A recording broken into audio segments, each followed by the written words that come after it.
So thank you very much for the invitation. So, okay.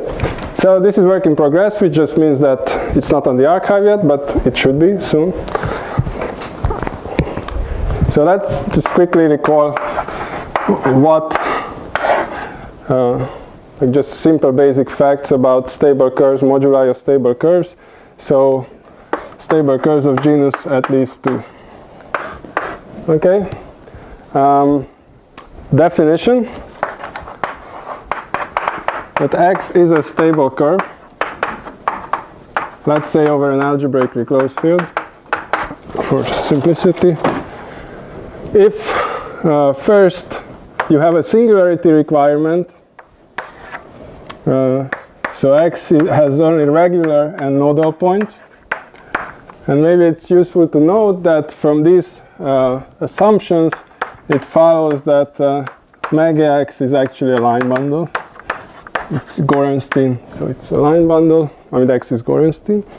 And then if it's a line bundle, it's sensible to require omega X to be ample. So this is the definition of a stable curve. There's many examples. Maybe one, just let me write down one example. You take two P1s and you, I don't know, this is like the snakes in the doctor's, yeah, whatever. So they meet 3 times in nodes, and then, so what is the genus? So let's say this is X. So then you have this formula for the genus that is the degree of the canonical plus 2 over 2. You can compute that degree of the canonical separately on the 2 normalizations, such that you have to involve also the conductor, and then on both components you will have the canonical of P1, which has degree -2, plus 3 points of the conductor, that's -2 plus 3. So each component will contribute with 1 to the degree of the canonical. There are 2 components, so altogether there's 1 plus 1, which is 2, plus 2 over 2. So this is a genus 2 stable curve. Okay, so why do we like stable curves?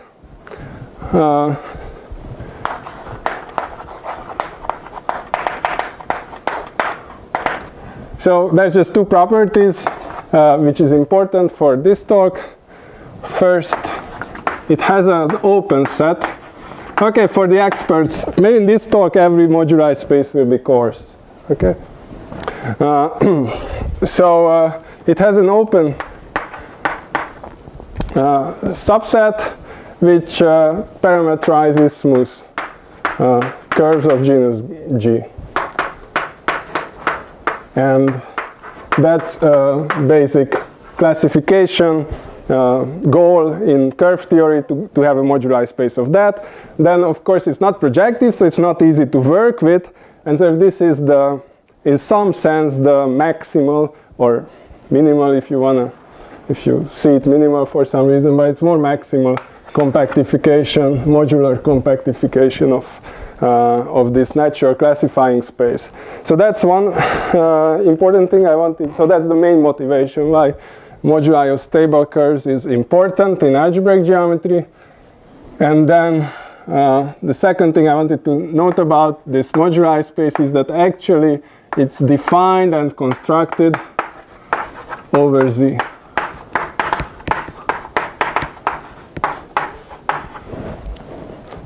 So there's a functor.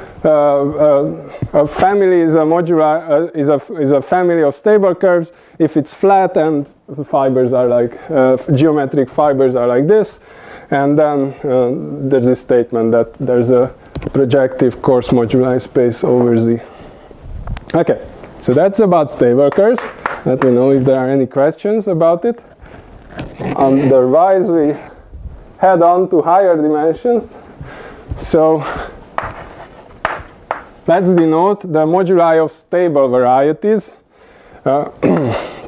which at this point, just let's think about it as a vague imaginary space of dimension n and volume V. Okay, so what this should be higher dimensional generalization of stable curves, and based on this main motivation of stable curves, what the main feature of this should be that it should have a open subset, open sub-moduli space, the moduli of canonical models,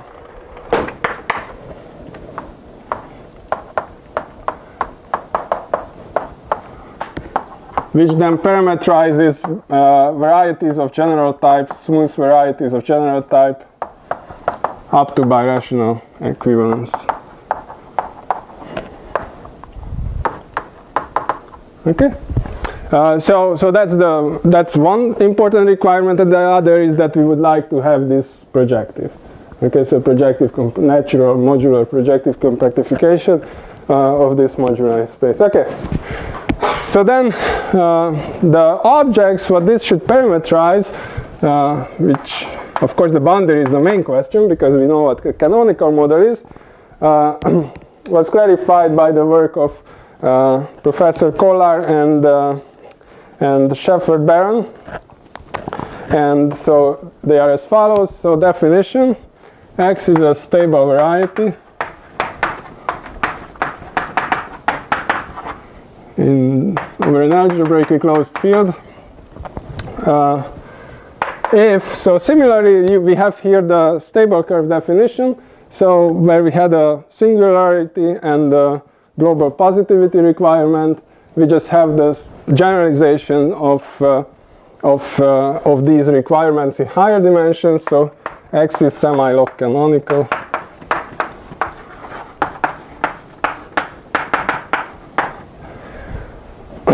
Where maybe I spell out quickly what it means to be semi-log canonical. So it's S2 plus nodal in codimension 1. Of course, you can ask what is nodal in characteristic 2, but let's not care about it because the title says characteristic greater than 5. So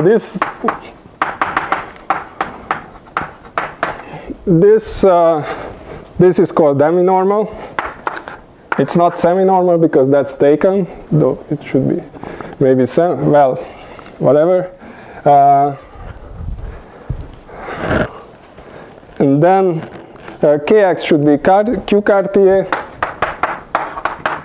So as soon as you have this, there's the reasonable notion of divisors, and especially reasonable if the divisors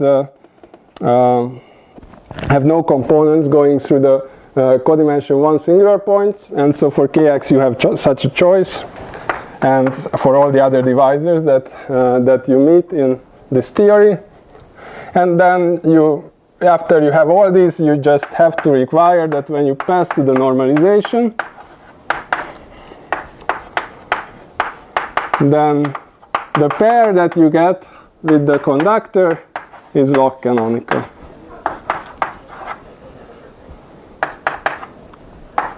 Okay, so that's the definition of semi-log canonical, and so these together gives you that, and that's the singularity requirement that we have. And then for the global requirement, we have the same as in dimension 1. Okay, there's nothing new going on there. Okay, so examples. I mean, surprise, surprise, the easiest example is just a stable curve. Not too exciting, but nevertheless it's good that we're actually generalizing what we had in dimension 1. Maybe the next one is that just if you take general hypersurface in, let's say, XD, this is in Pn, this is general, and of course then it's smooth, so it's a little bit a boring example. Degree has to be n+1, but you can beef it up a little bit to get the first easy singular example where you have two general hypersurfaces and you look at their union. So that's like a maybe the easiest singular example apart from the curves. So maybe this is d1, d2 degrees, and both of them are general, and you have to require that d1 plus d2 is greater than n plus 1.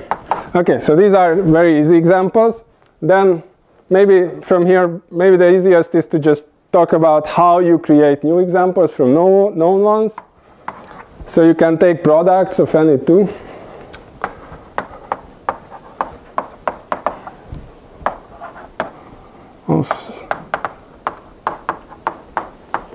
So products of stable curves, or you can involve also these. Okay, and actually it turns out that if you, or another construction is that if you just have anything which is semi-log canonical, then you can take a generic general hyperplane section, and you can take a divisible enough branch cover over that, and that's fine. So branch cover, cyclic covers,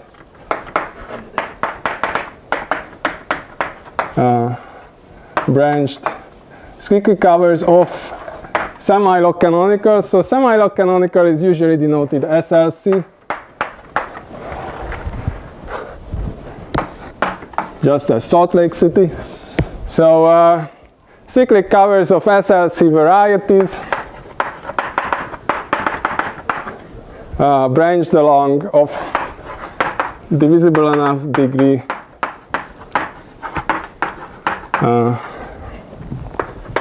branched along general hypersurface. Okay. So this, of course, so then you can take your favorite log canonical variety, and you just take a cyclic cover as such, and you see that, of course, every log canonical singularity will appear on stable varieties. So it's much more intricate thing than what you see in dimension 1 for curves. What is this divisible enough? As for the characteristic, I cannot control the singularities of the cover if the degree divides the characteristic. It's not divisible enough.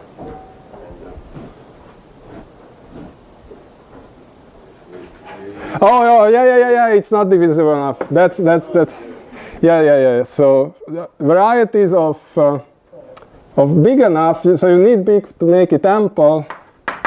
Big enough, and. You don't need big enough. General hypersurface. Well, but you need it to have high degree. Well, that's not general. No. Okay, yeah, sure. So if you include high degree into general, then that's not, and you need it to the degree to be prime to p. Okay, and then 4 is maybe last example is which is so maybe some more interesting non-normal singularities show up in this example. If you take quasi-état quotients, so these are quotients that are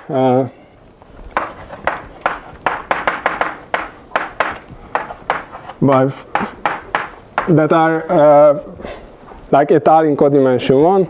So quasi-état quotient by finite groups that have prime to p order. Okay. So, for example, maybe just one example of what singularities you get, what funnier singularities in the non-normal case, which comes from this forced construction. So let's take just genus 2 curves.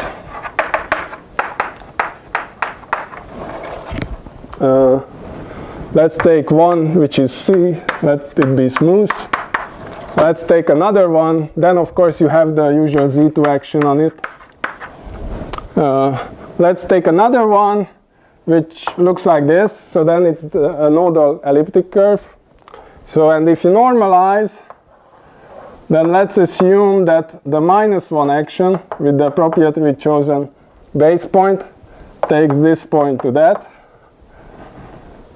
And so that will be the Z2 action that we're considering on this genus 2 curve.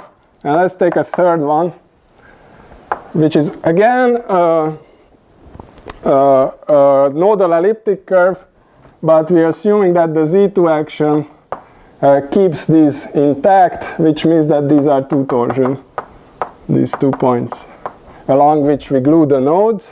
And so again, we consider the -1 action giving the z2 action. Okay, so now you have 3 genus 2 stable curves with a z2 action. You can form their product, you can look at the diagonal action and take quotient, and that gives you some more funny non-normal singularities showing up in this theory.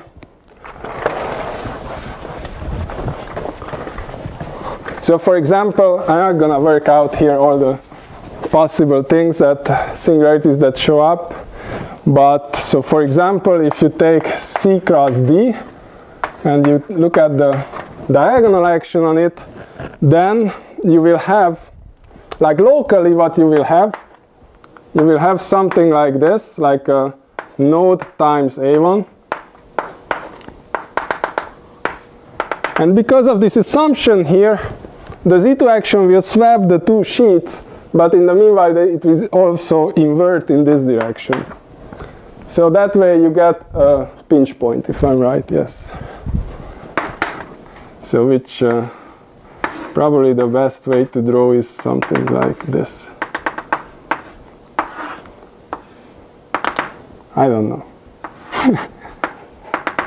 Okay, so that's the pinch point.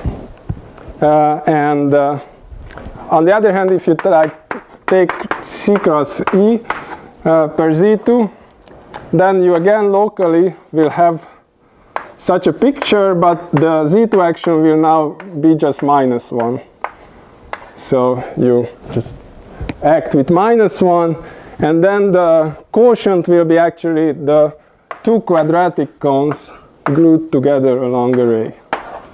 Okay, so these are the maybe 2 basic examples of funnier non-normal singularities that's showing up in a business. Okay, so that's about stable varieties, unless there are any questions. And then, so these are the objects that this moduli space is parametrized. Now the question is, what is the functor? With curves it was kind of trivial. You just take flat families such that all the fibers are like that. Turns out that here you have to be somewhat more careful. And I mean that for example you can just understand from, I mean really, okay, so the first step to understand why you need extra conditions is that you're doing stable reduction with running MMP on the total space of a 1-parameter family. Now if you do that, then the Cartier, the canonical divisor will be Q Cartier or R Cartier, depending on coefficients you allow. And on the other hand, you can write down families such that the fibers are this, but the total space, the canonical of the total space is not Q Cartier. So you need some extra assumptions. And so here we're using the one pioneered by Professor Kolar. So, okay, so what's the functor then?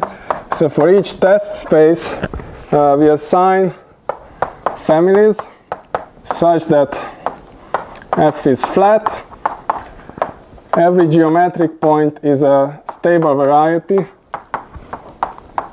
of dimension n and volume V. And there's this extra condition, which is usually, for which maybe I need another board to spell out. It's usually called Kolar condition. It says that the relative canonical sheaves are commuting with base change.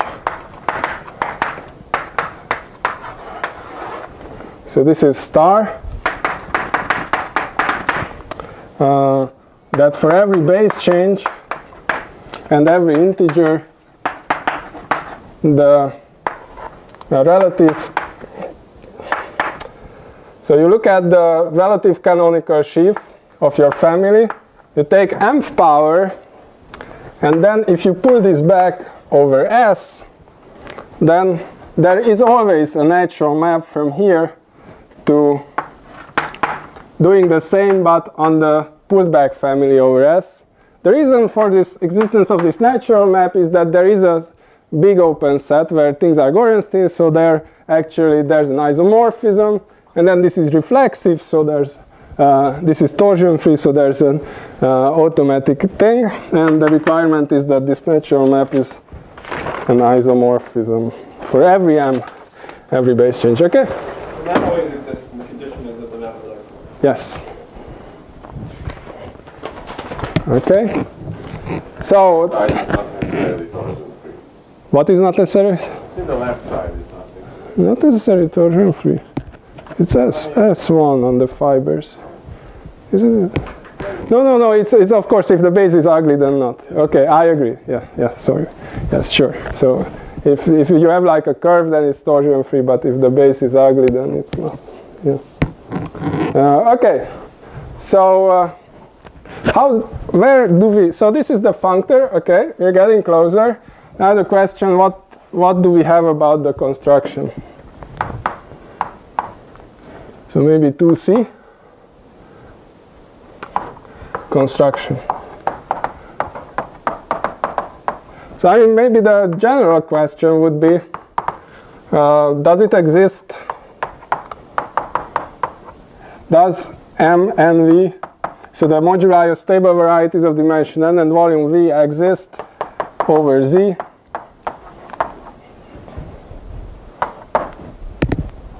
It's brave, but we can ask it.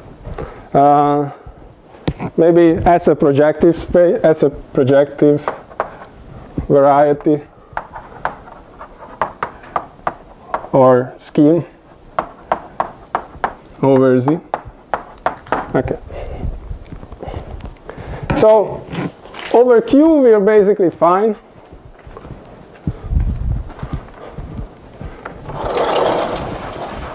And if you feel that we are fine only over Q bar, then please let me know.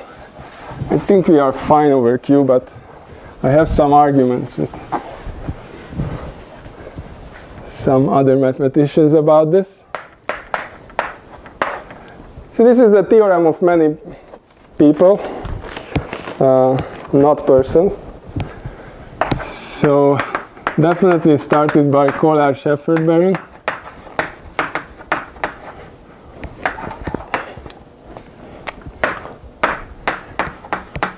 And then for the surface case over Q, you just have to put down Alexeyev's name. And then in higher dimensions, Professor Kolar again did a lot of work, so his name should come twice. And then recently there was the Haken-McKernan Shoe paper. And we also did something to finish up projectivity with Shandor. So that should be. Okay. So Fujino, that's important. Yes, I wanted to put him there. Yes, I knew I was forgetting someone. He should come here. Sorry. Okay, or maybe even there if you do it chronologically. Okay, so M and V exists as a projective variety over Q.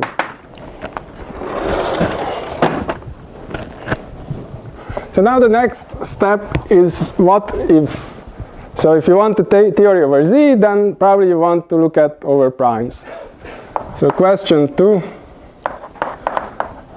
M and V over FP, and so just for simplicity, let's assume here actually that we're working over algebraic equivalence field, so that no one gets scared by the non-closeness, and let's assume that the characteristic is greater than 5 because, as you know, 3/4 MMP is known only in this situation, and that's actually heavily needed in the construction. Okay, so in this situation, there's a folklore theorem.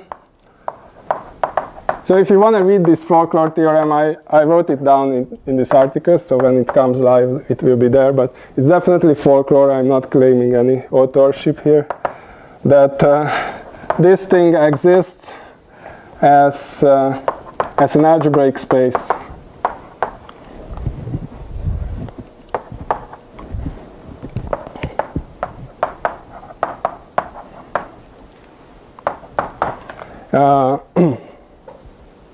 Yeah, so finite type, separable. If you want, I can add that.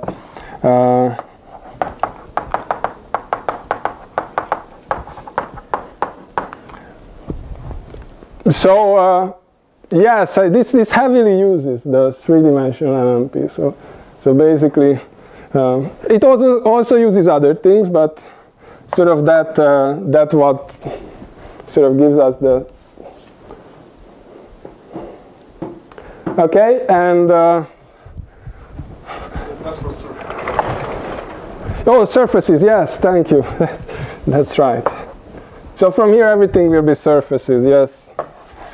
Yes, this was funny because originally my notes was changing earlier to surfaces. Then I thought yesterday, okay, I will change later, but then, as Gabriela pointed out, I forgot to do it. So okay, so now.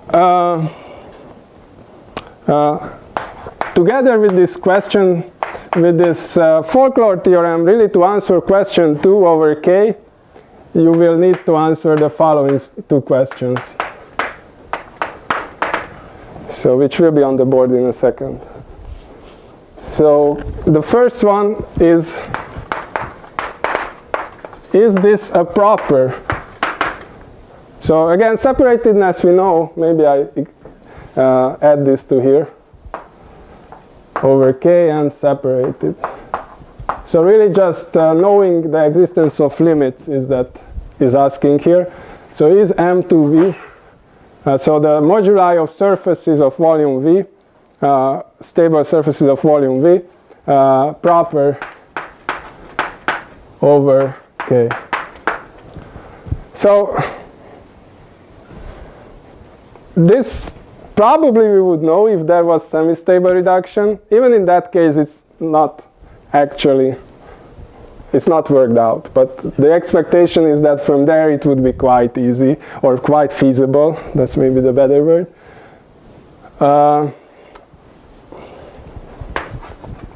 And so what's actually known, or the best result, is a recent preprint by Hayek and Kovács, like a few weeks ago. That this is true after fixing the volume for a big enough prime. So there is a prime depending on V such that Q3 holds for P greater than this V, this prime. Okay.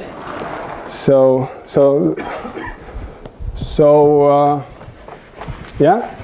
So that's the current state. Of course, we would like to answer it over for p greater than some low number, or maybe for all p, or get a counterexample, who knows. And then the other question, which would need to complete this picture, is that if you have a closed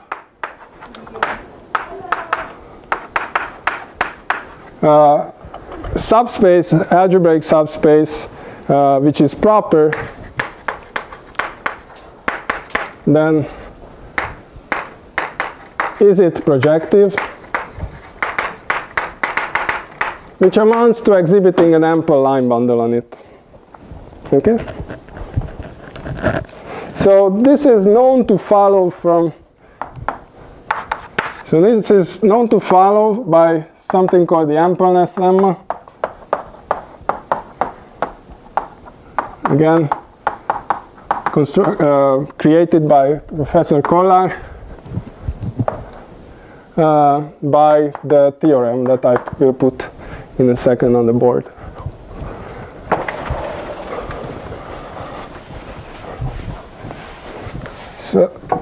So what's the result that I would like to explain here mainly?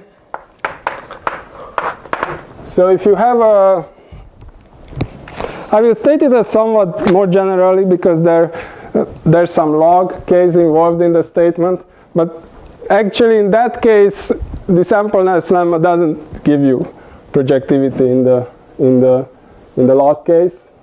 So the statement will be more general, but really for the projectivity purposes it just pertains in the empty boundary case. On the other hand, of course, I hope that at some point the log case will be also completed in positive characteristic too. So let xd to t be a family of log stable variety or stable log varieties or stable pairs. Okay, I would like to call it really stable pairs, but there are a couple of notions called stable pairs out there. For example, this thing where like you have a rank 1 sheaf on a curve with a section, and I don't know. I'm afraid that people would mix up the two things. So stable log surfaces. So what does this mean? Maybe in parentheses I explain what I mean by stable log surfaces. Mean by that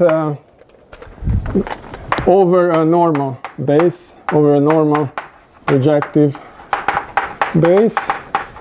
So in this situation what I mean is that the relative canonical divisor is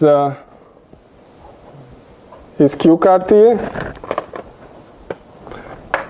Relative log canonical divisor is Q Cartier.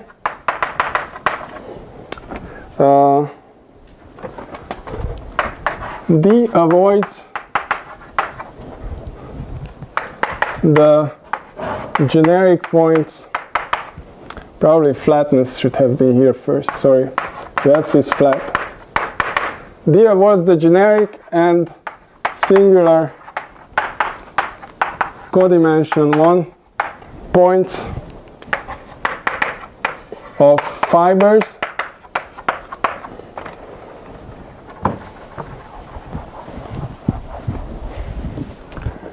and xt dt is a stable log variety. So that's exactly the same as just a stable variety. Just instead of saying that xt is semilog canonical, you say that this pair is semilog canonical. Instead of saying that kxt is ample, you say that kxt plus dt is ample. Okay, so this is that again. So if this d bothers you, then please just think about, just try to erase it. So k is still algebraically closed and characteristic greater than 5, and we assume that the coefficient of dt actually, so for all restrictions, are greater than 5/6. So then in this situation we have that the push forward of some divisible enough multiple of the relative log canonical divisor is nef. So for m divisible enough, for every m divisible enough. Okay? So this is the statement. And so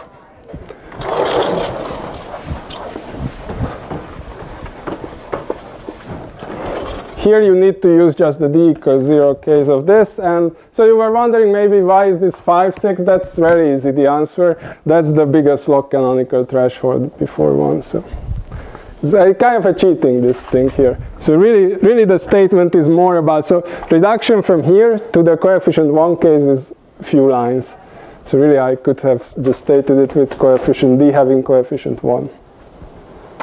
Okay, so then in the remaining time I will just talk about ideas, methods in the proof.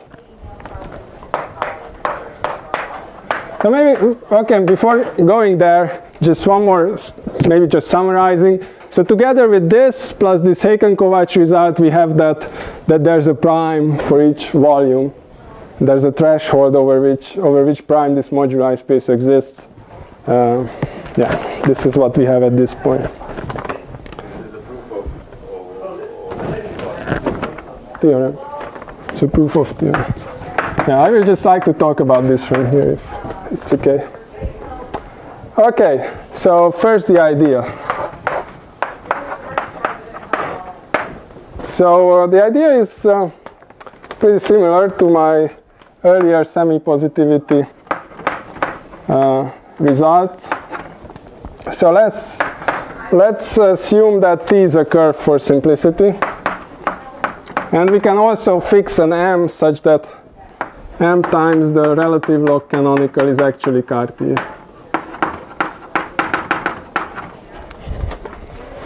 Okay, so now the idea is the following. So you have this family over a curve. It has semi-log canonical fibers with this horizontal divisor on it. Of course, they can have multiple components and so on. And now the idea is to single out a fiber, let's say xt, and try to show, so want to show that sections lift from this fiber.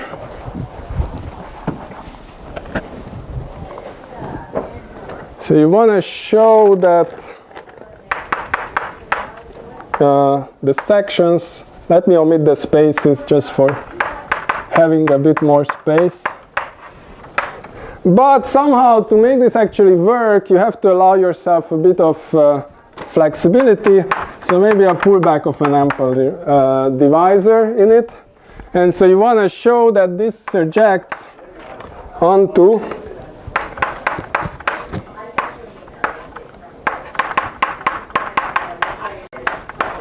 onto the log canonical divisor of the fiber. Maybe if you get hooked up on this a little bit, if that why there's no difference, why we just restrict easily. So the reason is that these divisors are assumed to avoid the singular codimension 1 points of the fibers, so there's no difference in the restriction here. Okay, so we want to show this surjectivity. So why is this good to show this?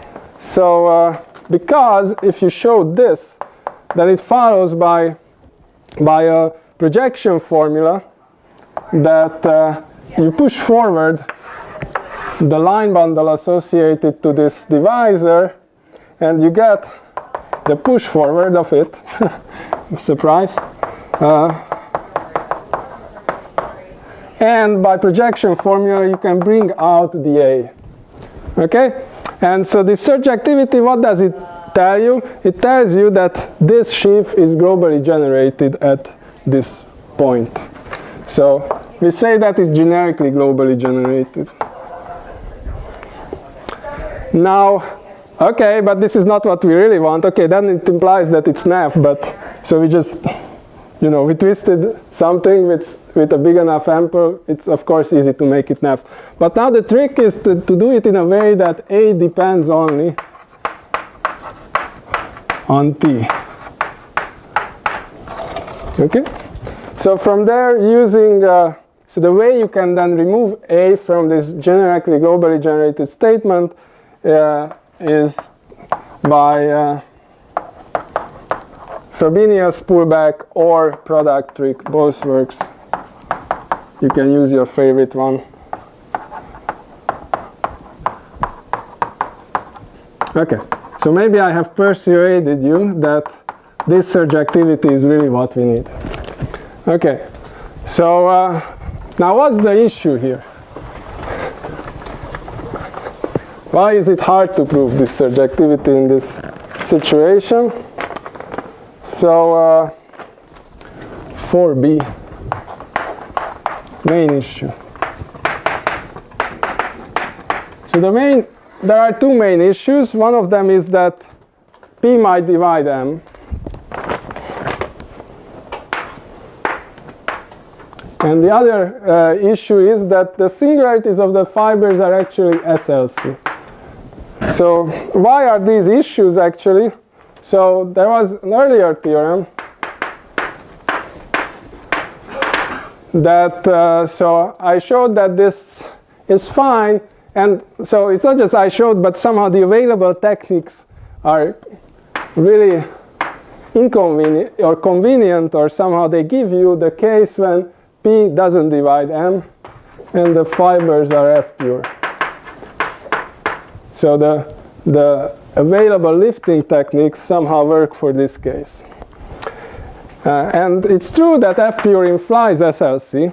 I don't want to define F pure, but definitely not backwards, even if you fix like a prime over which you are only interested. So for example, one example is this log canonical singularity of this type. So it has -2, -2, -2, -2, minus D self-intersection where D is at least 3. So this is a log canonical singularity, and for half of the primes it's F pure, for other half it's not. So, okay, so the main question: how do you make this lifting in this generality? And so you can also try some perturbation techniques and others to reduce these such cases to this. But the problem is that push forwards are extremely sensitive for perturbation. So when you want to prove like naffness or pseudo-effectivity, then of course you can usually limit. But when you want to prove that an actual sheaf is nav, then if you perturb a little bit the thing that you're pushing forward, you're completely changing the sheaf. Okay, so what's the solution?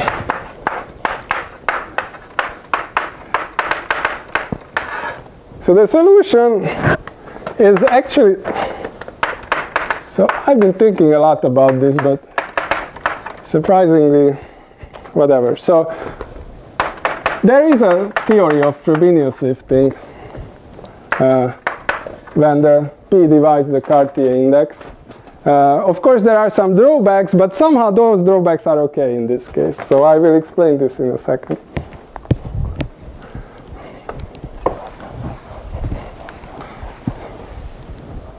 So definition. So let X delta be a pair, which is like the things that you have in the fibers here. And let's only assume that Kx plus delta is Q Cartier. So I'm not assuming that the index is prime to P. So in this case, we can define sigma X delta, which is the non-F pure ideal. That so it's a new non-F pure ideal. You have seen this notion a lot when the index is prime to P, but this will be a different definition. It actually doesn't agree with the old one. Okay, so I will maybe say some things about it. Maybe I should put some prime somewhere or something. So it's a similar definition seemingly, but slightly different. And so experts might notice that I'm rounding up instead of down. Small difference, but matters technically. And then so I look at, so I have the natural trace map, and I just precompose it with 1 minus P delta round up, and I map to OX. Okay? And I look at this image for E big enough. Now there's of course many things I should explain here. So first, why does this stabilize? Okay, it doesn't, the previous theorems don't explain this. Also, why am I rounding up then down? So the reason is pretty easy, that these trace maps are factoring through each other. To make them factor through each other, you have to round up. To round down, you don't. On the other hand, some of this is unnatural, so I'm slightly worried about how much useful this definition will be in the situation where where delta is doesn't have coefficient 1 only. Okay, but anyways, I can use it for my purposes. So why does this stabilize?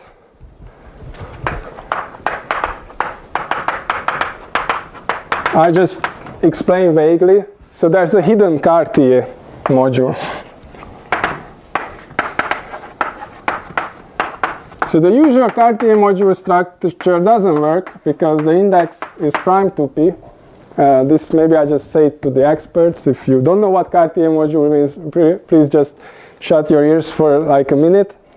The hidden Cartier module structure comes from finding an I and a j such that p to the I times p to the j minus 1 is divisible by the Cartier index. Okay, such things exist because you find an I which is at least as big as how many p's there are in M, in the, how do you call it, whatever, and then the rest is divisible by p to the j minus 1 for some j big enough. Okay, and for this then you will have this natural map. You take j's push forward 1 minus p to the j, no, 1 minus p to the I plus j, kx plus delta, round up to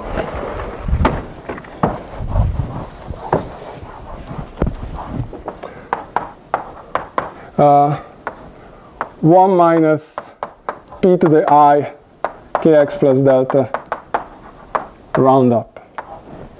So what you have to notice is just the real reason why this works is that if you subtract from 1 minus p to the I plus j, you subtract from that 1 minus p to the I, then you will get p to the I times p to the j minus 1.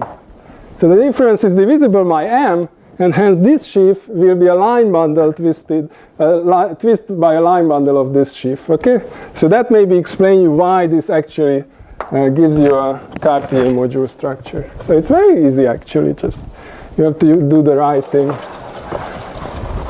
and so then you can prove this stabilization. Similarly, if X is projective and L is a line bundle over X, then you can similarly define these Frobenius stable sections that in this more general situation by just being basically the same definition as earlier. So you look at the image of this map, but you apply H naught first to it. So H naught X F E push forward OX 1 minus P to the E KX plus delta round up to, oh, I forgot to twist by our line bundle, goes to the sections of the line bundle. So here the stabilization is much easier. This is a descending chain of subspaces because these maps factor through each other, and then since you're working in a finite dimensional vector space here in this one by projectivity, this stabilizes. Okay, so this is the same for E big enough. So we can define these stable sections by the stable image. Okay, and then with these definitions you can make the lifting lemma by roughly using the previous arguments, but there are some drawbacks. And it's funny that I will explain in a second why somehow these drawbacks are fine in this situation. So again, X delta is projective, and let S be a reduced well divisor.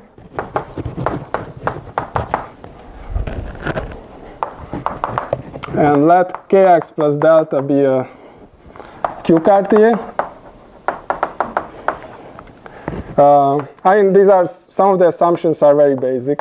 Just let me write them out carefully. Also, S is contained in delta. S is G1 plus S2, so S will be the divisor from which I'm lifting, and since here I'm lifting from fibers, I have to assume this general situation. I cannot assume that it's normal.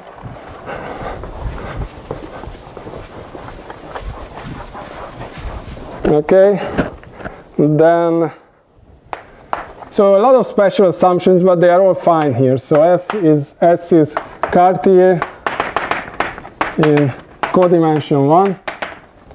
So basically I have to assume that a junction is really nice because somehow I don't have a good adjunction theory in this general case, which is basically the lack of this sheaf being a line bundle. So this is just a reflexive rank 1 sheaf. You cannot restrict it sensibly to a divisor necessarily if the non-locally free locus has codimension 1 in that divisor. Okay, so then one more assumption that delta avoids generic and singular codimension 1 points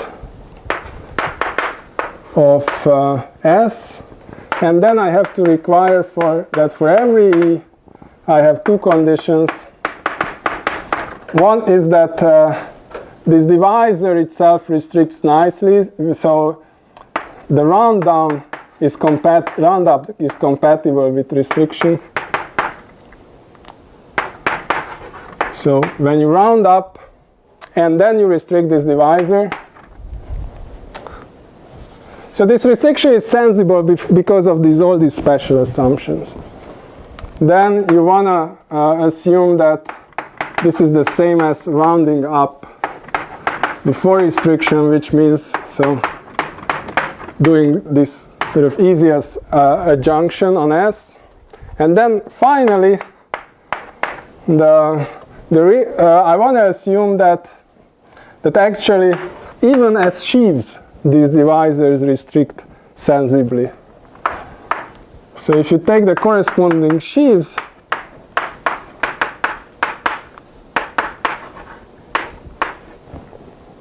and you restrict to S, then you actually get the sheaf associated to this.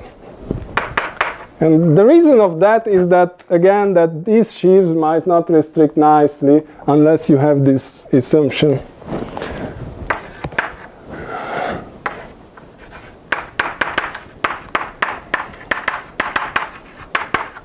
Okay, so these are all the assumptions, and then the statement is that we can lift.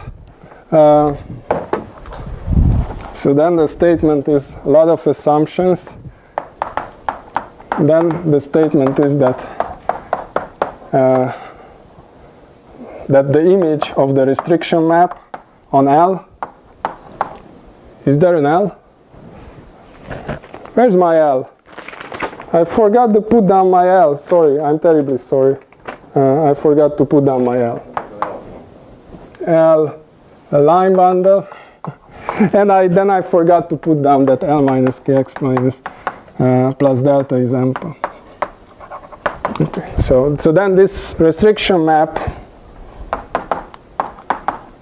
the image of the restriction map contains all the stable sections here. So you can lift every stable, Frobenius stable section.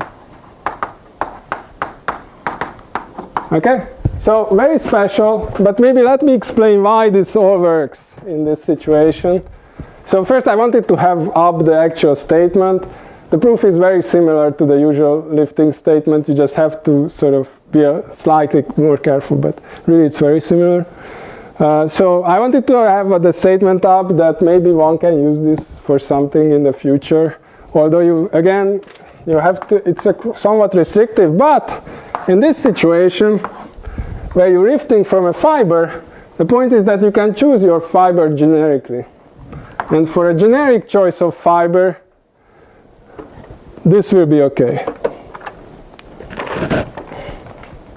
Excuse me, so I'm just saying what do you mean the distribution of the roundup? Can you say again? What means the distribution of the roundup? So since since lambda misses the, so delta avoids the generic and the singular codimension 1 points of S, you can just restrict sort of blindly. So all the codimension 1 points of S that delta goes through are all regular. They are all around them. S is Cartier. So you have like around that point you have a smooth variety at a smooth divisor, so you can just restrict. Okay. And so whatever, no matter how special these assumptions are, for a generic fiber they are satisfied. So that's the reason why, even though the assumptions are special for this lifting, and that's because we allowed arbitrary index, but somehow in this case it's okay. So for T generic or general, these will be all satisfied, particularly this one. So I expect that if this will be useful for anything in the future, I expect it to be useful in similar situations where you have a general choice of subvariety that you're lifting. Okay, so after this, so now you have this family. So you know that you can lift these Frobenius stable sections. Now the question is, okay, but how many of these are? So okay, I can lift it, but maybe there's no section here. So then there's a vacuous statement. So similarly to the earlier theorems in the in the prime to P index case, one can show that if X delta is such a pair with Q Cartier log canonical divisor but passively divisible indexed by P, and L is an ample line bundle, then for high enough powers of L, you actually get all the sections lying in the sigma ideal. So for high enough power of L. Okay, so that means, okay, maybe we have a lot of sections here, but actually we need all of them to be lifted. So that's bad news is that that's just not doable. So there was this example here that I showed you. So this has non-trivial sigma in half of the characteristics, or not, that wasn't right. So, okay, that has actually moduli, so the intersection of the four P1s, it depends whether it's trivial or not. So maybe it's better to, for example, look at this other singularity when you have -3, -3, -3, and here's some d, which is, I think, at least 3. So for this half of the primes, you have a trivial sigma, half of the primes you don't. So there's just no way that you can lift all the sections, because the sections that you can lift will be contained in this ideal. Okay, nevertheless, working hard from here, one can prove that in the situation presented, there is an ideal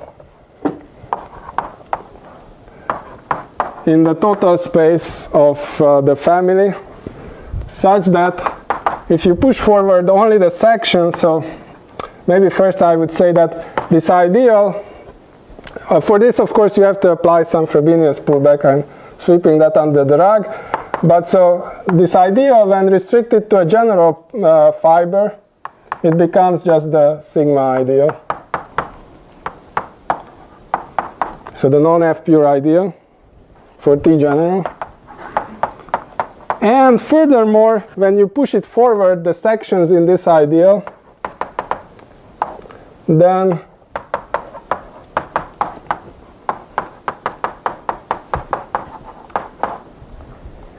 this is an F vector bundle for every divisible enough M. Okay? The only problem is that this vector bundle misses some of the sections. Okay, that's the only problem. And okay, one more problem.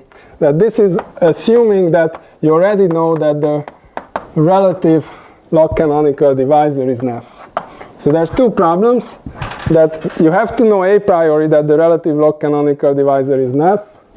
And then the other problem that this is slightly smaller than what we want. So earlier I had this method in that somehow I could prove this NFness by iterating a somewhat similar push-forward statement. But because of the presence of this ideal, somehow this is not doable here. So this has to be proved independently somehow of this push-forward statement. Plus, there has to be something done with the co-kernel. So there's a co-kernel. And so, since I'm out of time, I just briefly mentioned that both are done using three-dimensional MMP. So yeah, I think I will stop here. Thank you very much for the attention.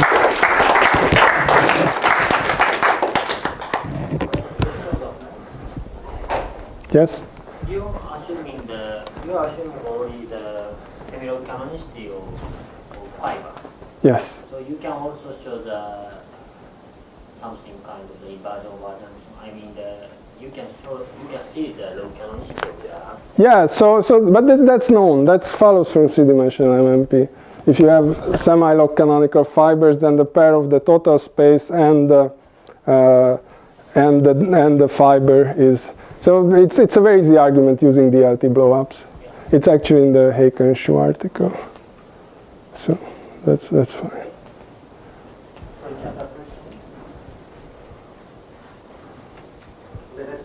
Okay, thank you.